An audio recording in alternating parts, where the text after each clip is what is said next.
Okay, hello everyone. I hope you all are doing well.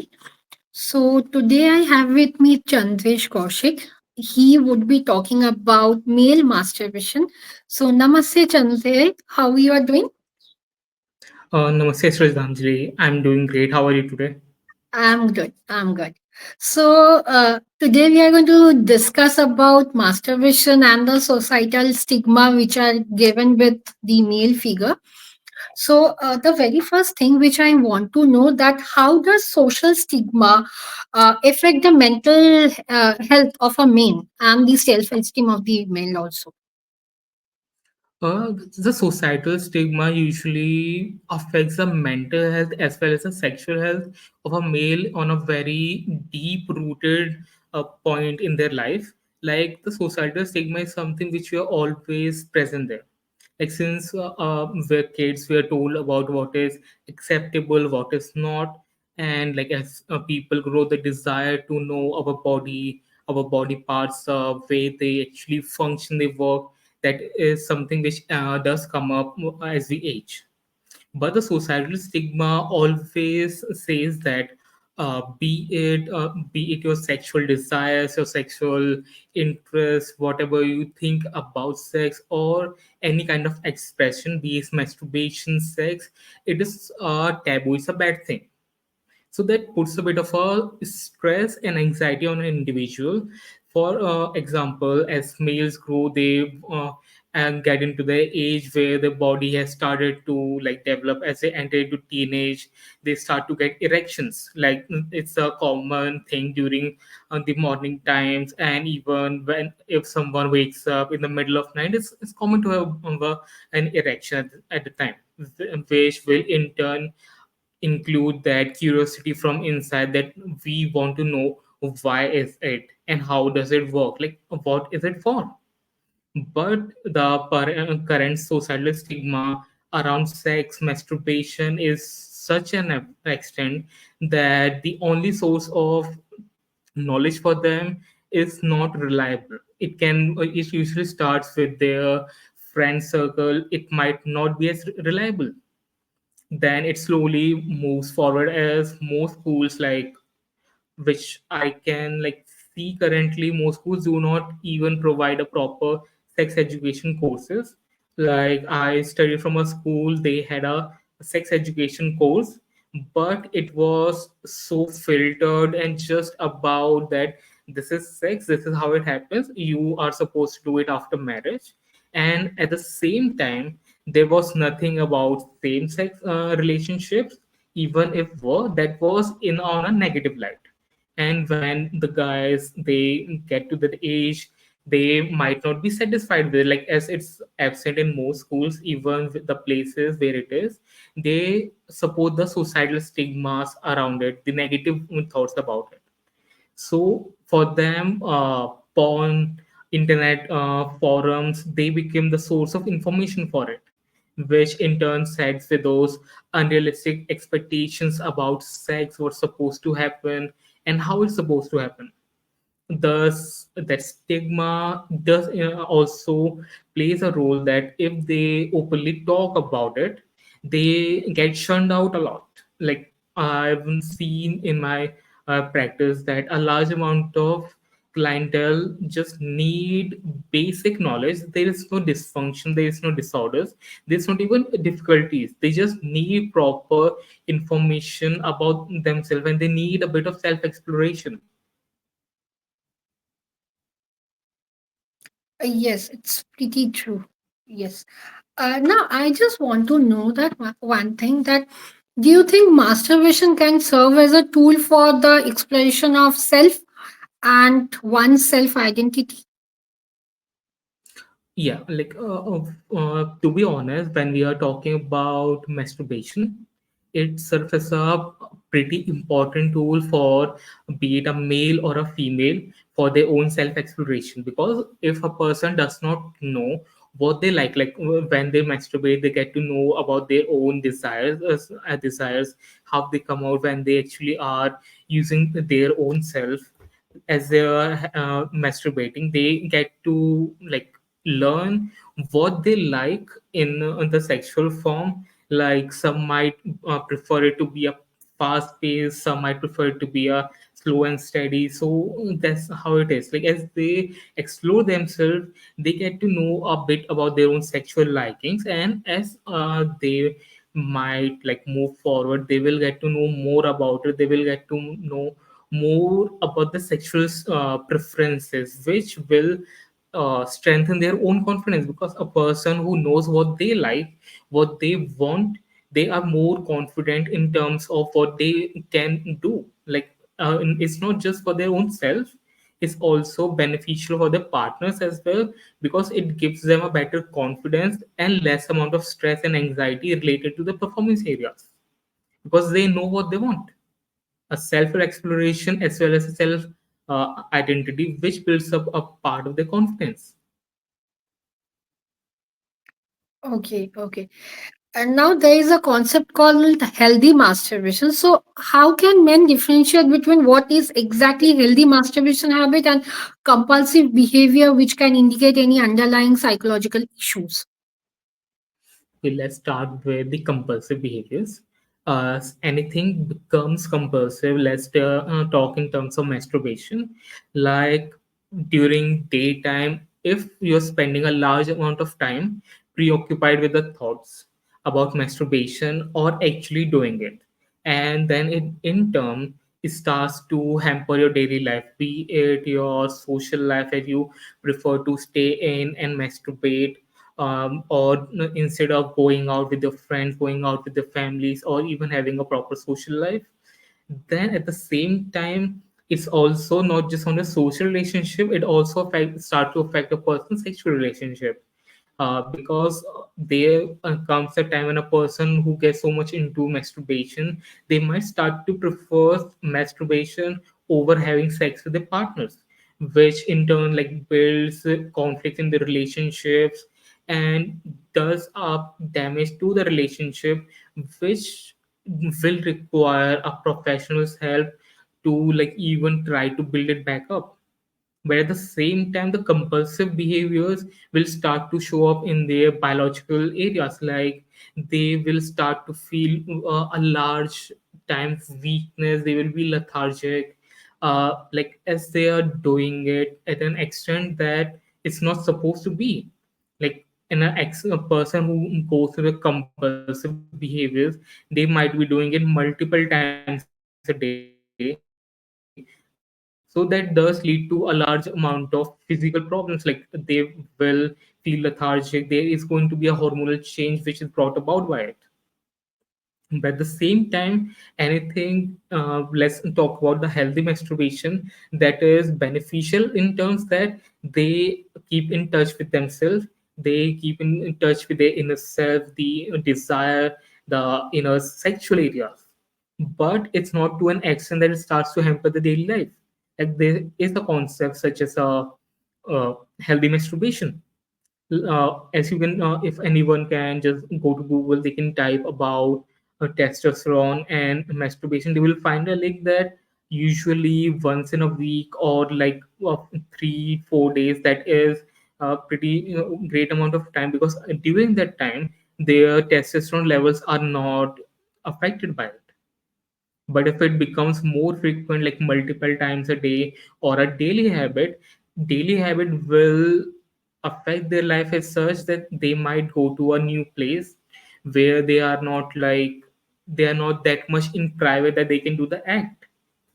So it will affect them there, because it's now a habit and they will require to be do so, otherwise they will feel restless. Like any person who has started to build a habit and they do not achieve it, they start to feel restless, irritable, and even sometimes angry. Their like food intake might be affected, their sleep might be affected. So like it depends upon a person to person what they can consider as healthy. But for it to be unhealthy, it's at the time that it starts to affect their life, not just on a personal micro level, but on a whole, like with the social life, the general life, their sexual life, their normal physical health. Okay, okay.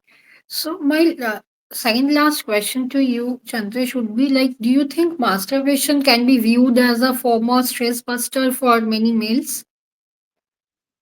It can be viewed as a stress buster, because when we masturbate, a large amount of endorphins are released in our body, and when we orgasm, so are a large amount of other hormones, endorphins, neurotransmitters, which are activated during the time of orgasm, pre-orgasm, at the time of orgasm, and post-orgasm. It does lead to a sense of euphoria, a sense of like being on top of the world, that happy feeling a person get when they orgasm. But like it can be used in moderation, but not completely as a form of like just a single tool of coping. Because if it's the only tool of coping, it can lead to a compulsive unhealthy masturbation habit. It is possible to be used as a stress buster, but in moderation and at specific times, or at the last point to be used. Like it's the last thing they want to try, not like the first thing.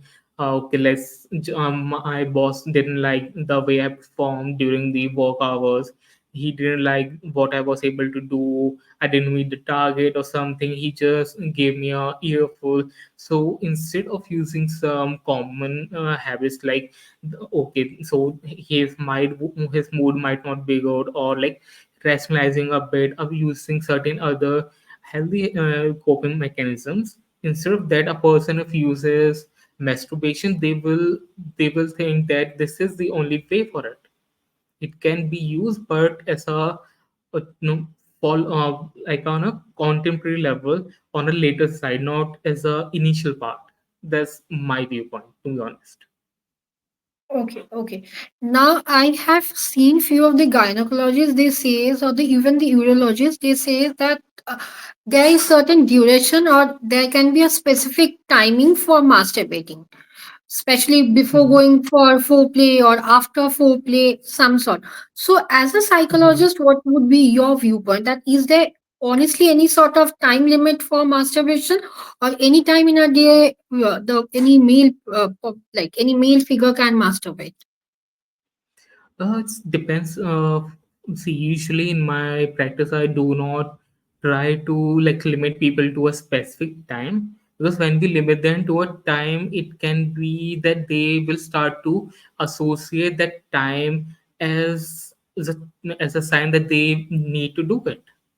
And as I like said earlier, that they might not be at such a private place, or they might not have a private area where they can do it. Like for example, let's take some people's advice that a person should masturbate in the morning, as they have the morning erection on.